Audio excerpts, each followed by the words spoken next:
With Waymo self-driving cars and Waymo rides becoming increasingly more popular, there's a lot of unique things about Waymo and taking a Waymo that you probably didn't know. So in this video, I'm going to talk about the 7 things I wish I knew before ordering and taking a Waymo. Number 1, you order it similar to a Uber and Lyft. Now this is something I did not expect when using the Waymo app at first. I wasn't sure if it'd be similar to Uber and Lyft in terms of the functionality or a bit different. And I will say, in the description below, I do have an entire video or a tutorial about using the Waymo app, but being honest, it's the exact same. With a couple differences though, I gotta say that. But like in Uber and Lyft, you pull up the app, you click your destination or where you wanna go to, and it does track you via the GPS, similar to Uber and Lyft. Then when it pulls up, because remember, it's a self-driving car, it pulls up, you didn't have to hit a button to unlock it. You stop the ride, it unlocks it, and the door handles come out. Think of it kind of like a Tesla. They kind of pop out. Once you do, you then get in the car and then start the ride when you're in the car. It drives you and then drops you off.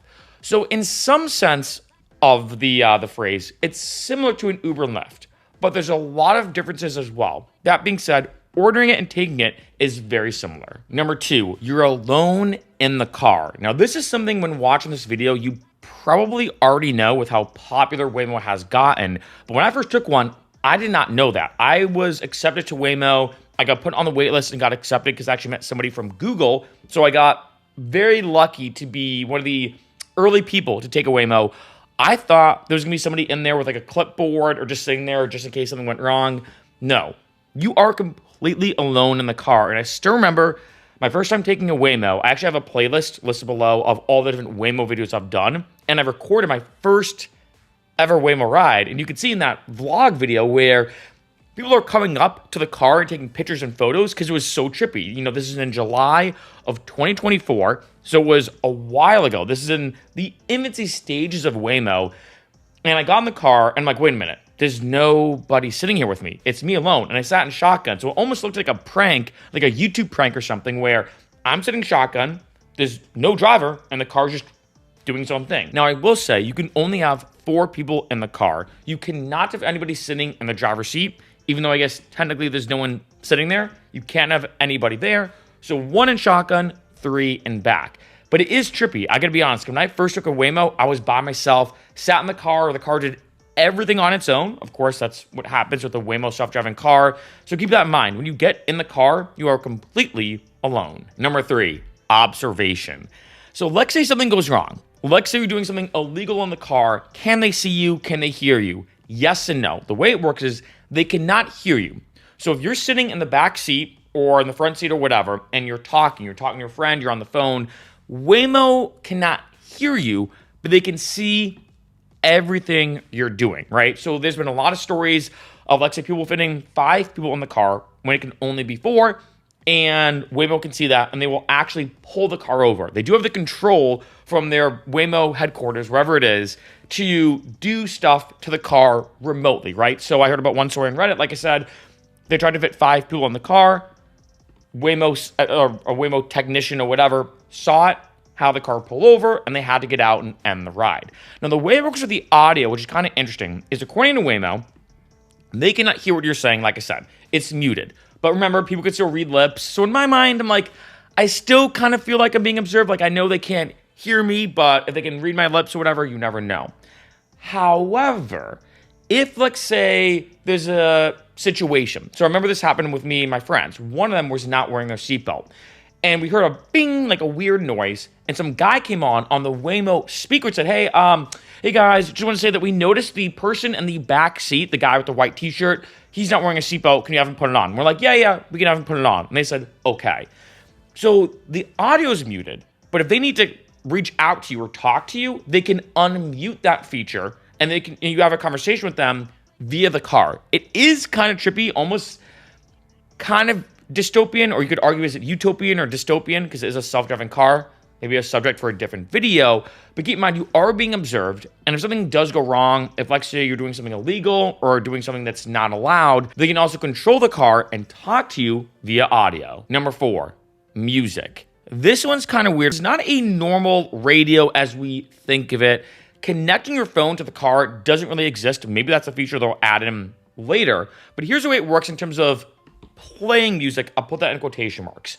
So right now, Waymo uses iHeartRadio. Think of it very similar to Pandora, where you pick an artist, you pick a song, you pick a genre, you pick something, and it creates a station based off of that and plays songs similar to your search query, right?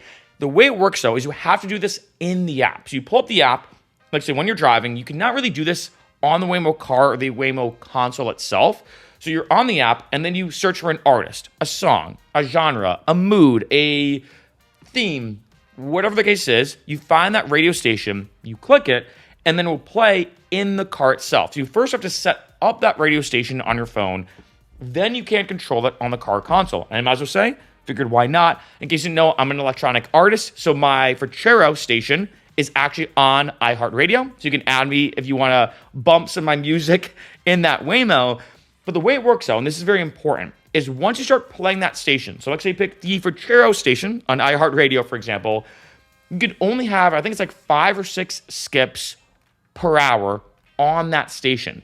Some stations, there are some carryover, like let's say you do Ferchero, and then let's say you have Metallica as your next station. You might be able to add another extra 6 skips if there's not some conflicting music, but it does depend. It does depend, unfortunately, but keep that in mind. So let's say you want to play some music in the Waymo. You first set it up on your phone. You pick the station. The station will just kind of autoplay songs that might be similar to that artist, that song, that genre, et cetera, and you only have 6 skips per hour. So if you're in a Waymo for like a half hour, and let's say a song comes on and you don't like it, or let's say a few songs come on and you don't like them, keep in mind, if you waste those skips, you're stuck with what's ever playing. Number 5, the driving style. I want to mention this of the way just the ride goes down, so to speak.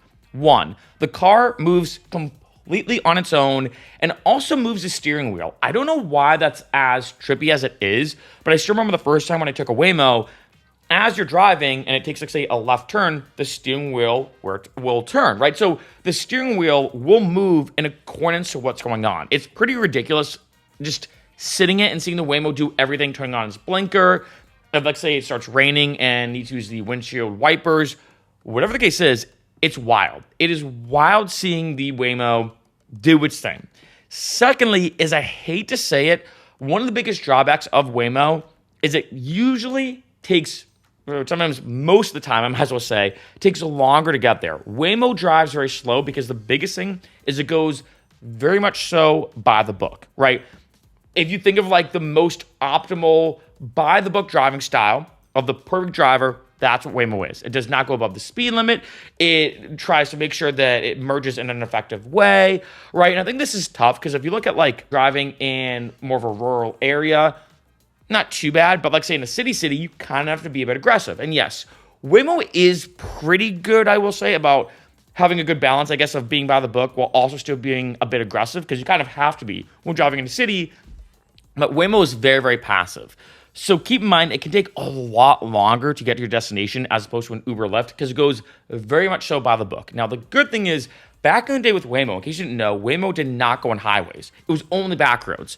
So it took way longer to get to your destination. Now, Waymo does go on the highway. So that makes things a little better, but just keep in mind with the way that the Waymo drives in general, it can be a bit annoying because it's almost so by the book, the speed limit, it violates zero traffic law. It's very, very square, if I'd word it like that. And the way it drives, that sometimes it can take so long just to get to your destination. Number 6, early drop-off. This one's kind of weird. I'm going to be honest. I kind of get it. I kind of don't. It's a bit frustrating. And that is this. Almost always, when you're in a Waymo and you're going and you're about to be at your destination, what Waymo will do is try to drop you off as close as it can while being as safe as possible. What I mean is, as you can imagine, dropping somebody off in, like, say, a busy street in a city can be a bit dangerous, right? There's a lot of stuff going on. You want to make sure people are as safe as possible. So what Waymo will do is, I remember the first time I took one, I was going to this one bar called Juneshine on Main Street in Santa Monica. And the Waymo, though, dropped me off a block away because it said, hey, as opposed to going onto Main Street, which has a lot of traffic and everything, we're going to drop you off a block over so it's easier for the Waymo and it's easier for you. This happens a lot. If a Waymo can drop you off a block or two away, it will. if it thinks it's going to be safer for you and for the vehicle. This happens more than you think. I think on almost every ride I've taken, unless it's a very easy drop off where it's right in front of the location where there's not going to be an issue, you are going to have to walk a little bit. So keep that in mind. But let's say if you have an issue with walking for whatever reason, this can be a bit annoying and a bit tricky. I will say though, there is a hack in the app where if you go to the accessibility options and the settings, you can turn this on, which says, hey, minimize the walking time. I don't want to be dropped off early or it's a block away or whatever. I do want to be dropped off as close as possible to my destination. So it is a feature you can use. I've talked about that in the Waymo video that I posted in the description of how to use the Waymo app and the features. But this is something to keep in mind that maybe it's not a big deal most of the time, depending on who you are. But let's say it's not the best weather outside. Let's say you have a hard time walking, whatever the case is, Waymo will usually drop you off maybe from a 5 or 10 second walk away from your destination. Number 7, safety. This is a big one I know Waymo's been talking about a lot, and I gotta say, the numbers don't lie. And that is this. Taking a Waymo is and has been shown to be way safer than a human driver like an Uber, Lyft, taxi, etc. There's way less traffic violations. There's way less injuries as a result of accidents. There's way less accidents overall. So taking a Waymo, for the most part, is usually way safer than a human driver. And this is something that's interesting. You know, maybe it's just too futuristic. When I first got in that Waymo and I took it, and I know there's been a ton of testing and everything, of course, but it was still a bit nerve-wracking. It felt very uneasy. It literally felt like a Black Mirror episode or like a sci-fi movie or whatever, sitting in that Waymo, having it drive and do its entire thing, and me just kind of feeling in an odd way at the mercy to the Waymo. At least with a human driver, I could say something or whatever. With the Waymo, I'm like, whatever the Waymo is going to do is whatever the Waymo is going to do. But I do want to say it is safer. That being said, I do want to kind of talk about the pros and the cons. There have been some cases that are rare, but I do want to mention them, that because Waymo drives so safe, and like I mentioned earlier, very much so by the book, and there have been cases of, let's say, people stopping a Waymo and like taking out a knife, like say they're trying to rob you. There was one video that went viral of a guy in San Francisco stopping a girl's Waymo, and any Uber driver, Lyft driver would have driven around them if this happened. But this guy stopped in front of the Waymo and kept asking a girl for a number. And he wouldn't leave because the Waymo, trying to drive by the book, did not want to go around this guy.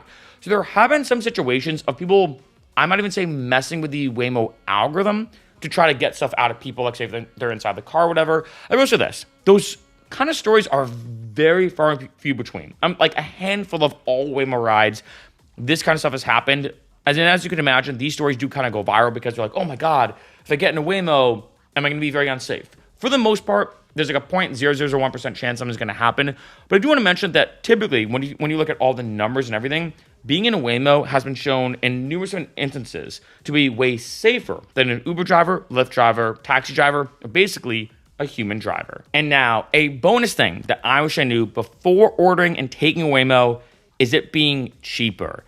This is one of those like dystopian type things, or utopian, I guess, depending on who you look at it. I guess two sides of this coin or equation, because the Uber CEO, as a side note, in case you didn't know, said that in about 10 years, we will mostly have self-driving cars when it comes to ordering a rideshare.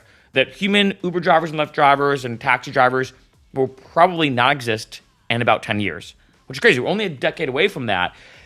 And for me, seeing how big Waymo's gotten, taking Waymos and all this kind of stuff, the biggest thing for me, I think for a lot of people, is the dollar, the almighty dollar.